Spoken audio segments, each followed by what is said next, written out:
اور ہم کسی نہ کسی طرح تمہاری آزمائش ضرور کریں گے، دشمن کے ڈر سے، بھوک و پیاس سے، مال اور جان اور پھلوں کی کمی سے۔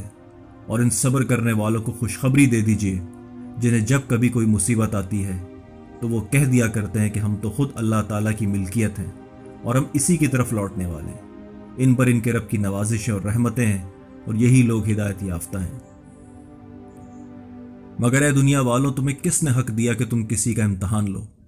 شاید تم یہ بھول گئے کہ تمہارا پیدا کرنے والا تمہیں بھی امتحان میں ڈال سکتا ہے،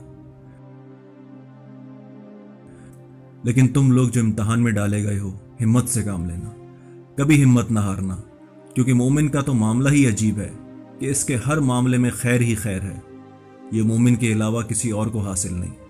اگر مومن کو کوئی آسانی اور خوشی حاصل ہوتی ہے تو وہ اس پر اللہ کا شکر ادا کرتا ہے اور اس کے لیے بہتر ہے اور خیر کی بات ہے، اور اگر اسے کوئی تکلیف اور مصیبت پہنچتی ہے تو وہ اس پر صبر کرتا ہے، یہ بھی اس کے لیے بہتر اور خیر ہے۔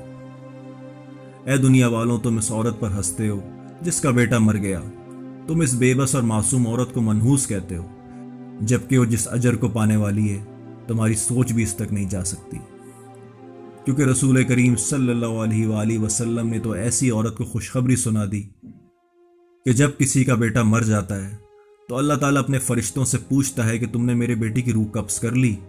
تو وہ کہتے ہیں کہ جی ہاں۔ تو اللہ تعالیٰ پھر سے کہتا ہے کہ تم نے اس کا دل کا ٹکڑا قبض کر لیا؟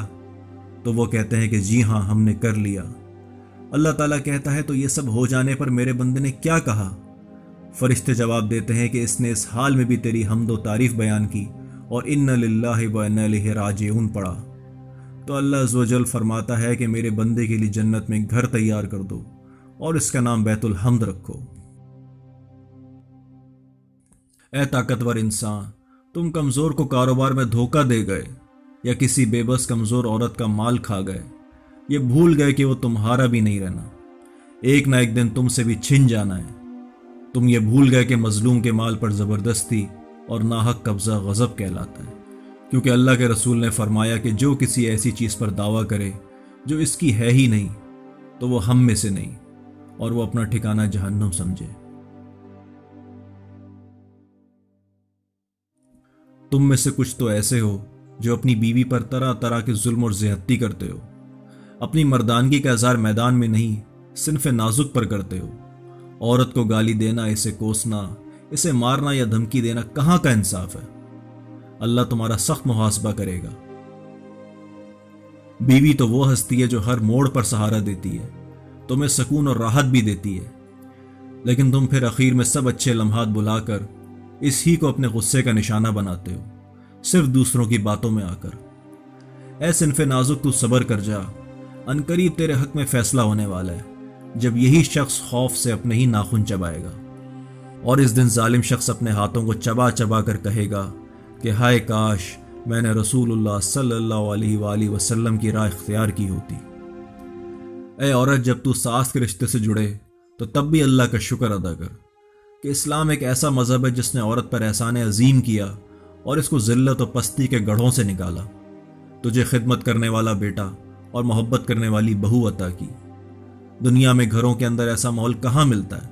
اگر تو ساس بن کر بہو کے لیے مستقل اذیت کا باعث بنتی ہے اور بہو کے خاندان والوں کو لان تان کرنے کا باعث بنتی ہے تو یاد رکھ تیرے بیٹے پر واجب نہیں کہ اب خاموش رہے، اور پھر جو کوئی شخص بھی کسی دوسرے مسلمان کو ناحق اذیت دیتا ہے قیامت کے روز اس کو اس کا حساب دینا ہوگا۔ اے ایمان والوں، تم حق پر قائم رہو اور اللہ کے لیے راستی اور انصاف کے ساتھ گواہی دینے والے بن جاؤ، اور کوئی تمہیں کسی کی دشمنی اور ناانصافی پر نہ ابھارے، بلکہ عدل و انصاف کرو، یہی تقویٰ کے زیادہ قریب ہے۔ دوسروں کے صبر کا امتحان نہ لو، کیا پتہ یہ مصیبت پلٹ کے تم پہ ہی آ جائے۔